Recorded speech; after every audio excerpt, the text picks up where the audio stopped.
रामनाथ कोविंद आज से पूर्व राष्ट्रपति हो गए। विधि विधान से उन्हें राष्ट्रपति भवन से विदाई दी गई। मगर रामनाथ कोविंद की विदाई के साथ ही पीडीपी के अध्यक्ष महबूबा मुफ्ती ने रामनाथ कोविंद के खिलाफ ऐसा बयान दिया जिसने राजनीति में हंगामा मचा दिया है।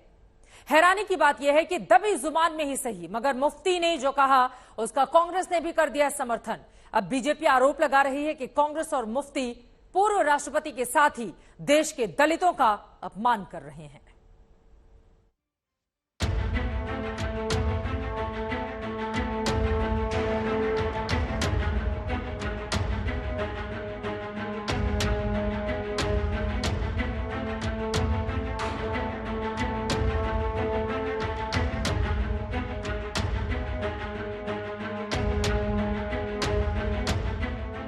न मौका देखा, न दस्तूर देखा, न पद की परवाह की, न गरिमा का लिहाज किया।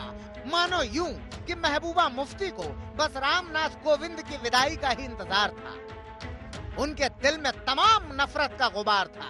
पूर्व राष्ट्रपति के बहाने बीजेपी पर हमले के लिए उनका बहाना तैयार था।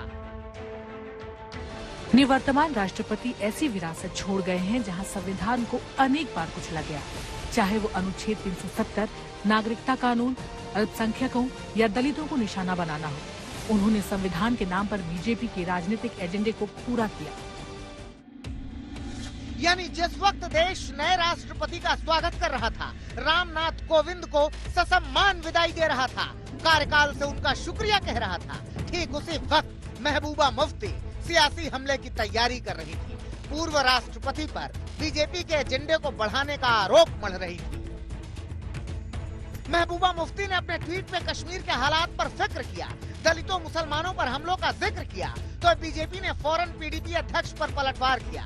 ऐसे बयान को दलित राष्ट्रपति के अपमान से जोड़ दिया। देखिए, महबूबा मुफ्ती जो हैं वो इतनी हद तक नीचे चली जाएंगी या कभी हमने सोचा नहीं था।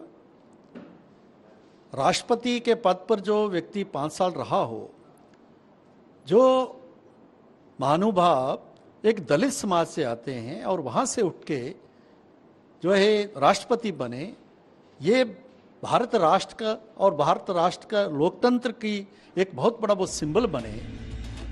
महबूबा मुफ्ती के हमले के बाद उनकी पार्टी अपनी दलील दे रही है। महबूबा के ट्वीट को जम्मू कश्मीर के मुद्दे से जोड़ रही है। वहीं कांग्रेस खुलकर तो कुछ नहीं कह रही है, लेकिन रामनाथ कोविंद के कार्यकाल की सही समीक्षा के लिए इतिहास की दुहाई दे रही है।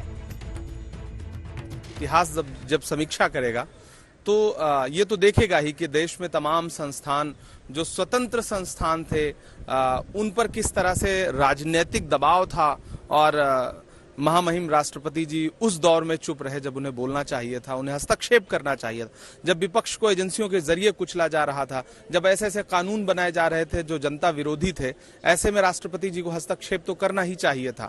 लेकिन ठीक है, जो बीत गई सो बात गई। उन्हें तमाम शुभकामनाएं। भले इस बार केंद्र पर हमले के लिए महबूबा मुफ्ती ने रामनाथ कोविंद के नाम का सहारा लिया, लेकिन बीजेपी पर मुफ्ती के हमलों का दौर बदस्तूर जारी है। यही वजह है कि आजादी के अमृत महोत्सव में तिरंगा लगाए जाने पर भी वो सवाल उठा रही हैं। हर घर तिरंगा अभियान को बीजेपी का एजेंडा बता रही हैं। वहीं बीजेपी तिरंगे पर सवाल को लेकर महबूबा मुफ्ती पर वार कर रही है। ऐसे बयानों को लेकर जम्मू कश्मीर की पूर्व सीएम पर सवाल कर रही है। महबूबा जी बासी दाल में, बासी कड़ी में उबाल लाना चाहते हैं। अब जम्मू कश्मीर उनके इरादों पे चलने वाला नहीं, ये आगे बढ़ चुका है। अब पद छोड़ते ही रामनाथ कोविंद पर जिस तरह से महबूबा मुफ्ती हमलावर हुई है, उस पर तमाम सवाल उठ रहे हैं। ऐसे बयान को लेकर बीजेपी नेता महबूबा मुफ्ती को घेर रहे हैं। श्रीनगर से सुनील भट्ट के साथ आज तक ब्यूरो।